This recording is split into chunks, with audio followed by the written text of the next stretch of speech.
Hi everyone, and welcome to week 3 of Speak Out Revolution Design Her In campaign. This week we're going to be talking about pregnancy, maternity, and return to work for women working across the engineering sector.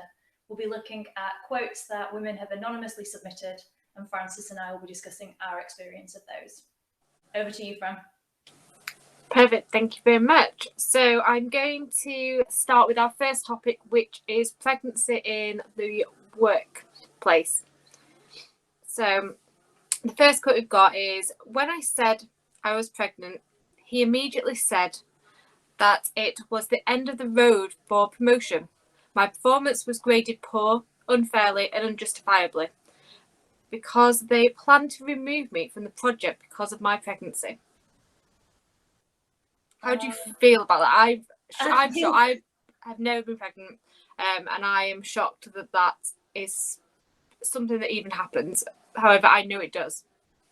Yeah, so I mean, that is shocking, like really shocking to hear. And whoever that manager is, they need to be immediately sacked, in my opinion. So in my experience, when I worked for a really good company, when I told my manager I was pregnant, his wife was pregnant at the same time. So we were kind of being pregnant at the same time together. So he was really congratulatory and very positive from that perspective. I definitely had more subtle hints to, not from that individual, but from other people around how it would limit my career. So I remember while being pregnant, I think I informally spoke to 2 different individuals about a role that they were advertising.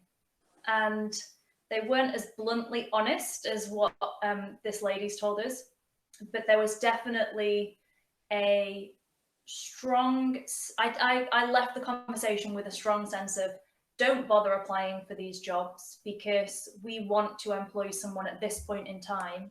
And because you're going to be having a child and going on maternity leave, that isn't going to work for us. So it would be a waste of your time, which is really unfortunate for them because they missed out on my application.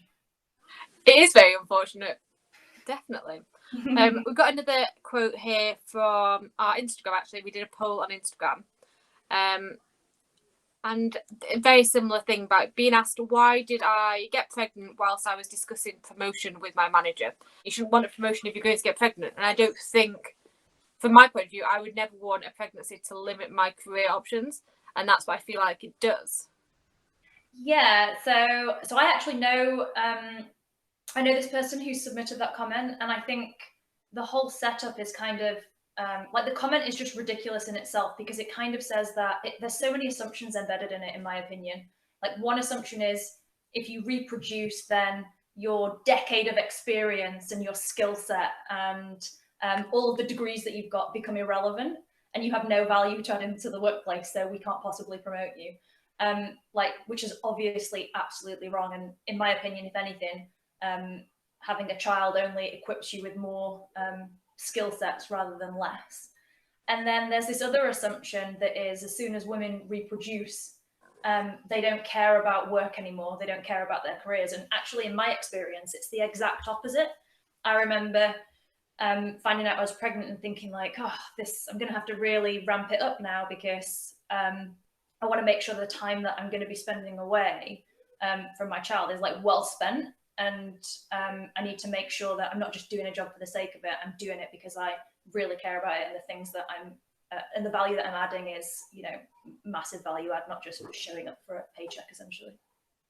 Conversations I have with women who have been pregnant, like we literally share war stories of like, this is what someone said to me, this is what someone did. And if that's what someone in an influential or leadership position is willing to say to your face, then what are they saying behind your back, and how does that influence your career progression and opportunities? Because it absolutely will, right? It's outright bias and likely discrimination. Yeah, we saw this when we had the talk from Barbara about her second child, and actually the comments that she got when she got pregnant with the second child about being off so soon from after she got back from the first child, and how that was a massive career limiter for her at the organisation she was in actually resulted with her moving to a different organisation because of the impact that her poor leadership presented. Yeah, and we hear this a lot, and I almost think it irritates me so much, because I kind of think, but your organization is endorsing this through your parental leave packages. Like, the reason women are discriminated against in pregnancy is because the organization doesn't pay the men the same amount to take time off with their children when they have children. So I almost think, like, you can't have it both ways and talk about how great you are as an organization with gender equality and how great your maternity package is, when all of your people leaders are discriminating against the women because they like don't want to give them jobs, or they don't want them on their projects if they're getting pregnant because they're going to take X amount of time off with a child. Yeah, definitely. So we're going to slightly change tact, because the other comment here is lack of awareness about toxicology. I mean, great. I'm really bad at reading anyway, being dyslexic, but toxicology is a really hard word. But the toxicology risk of chemicals we were working with, as this person was working with teratogenic, was working with a substance that had oh my God, I'm never going to be able to say this. So it's a teratogenic effects, which we know because we've done our research, actually has effects on the fetus and growth of the fetus. Yeah, so I think that if you work with those chemicals, there's a risk of deformation to the fetus as a consequence. And I think, well, one, that's just shocking. Like, from a risk perspective, health and safety wise, absolutely disgusting. And then I also think that it's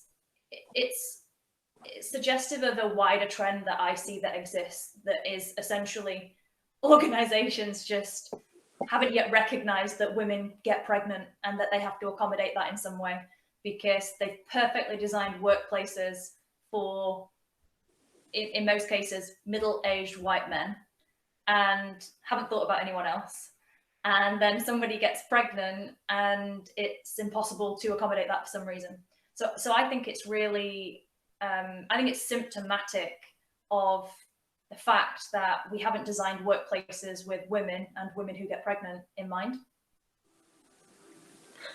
I also feel like there's the extra barrier in the first 3 months, because it's time where you're in the uncertain phase and you don't want to tell people just yet. And yet that's the time when you are suffering with the most sickness, the time that your body's got all the hormones and you're changing. And it must be really hard to go through that experience at work without having to talk, like not being able to talk about it. Yeah, so in my experience, I was somewhat lucky because I thought I was just really ill. Yeah, I remember. my pregnancy was a surprise. I just thought I was really ill for about 3 months. And I was very lucky because my company, the company that I was working for at the time, I was working fully remotely. So when I was like feeling terrible, I had lots of autonomy over when and how and where I worked, and I worked a lot in bed. So it worked, from that perspective, it worked really well. But for organizations that expect that you work in a fixed location, fixed hours when you are pregnant, especially at the time when you are not visibly pregnant, like almost the part of pregnancy that was worse for me was when people couldn't see or tell that I was pregnant, in terms of physical impact. Like, organizations that are encouraging that they just have not got a clue, because the physical and mental impact of pregnancy is, I would say, probably, with hindsight, probably the worst experience of my life in terms of my health.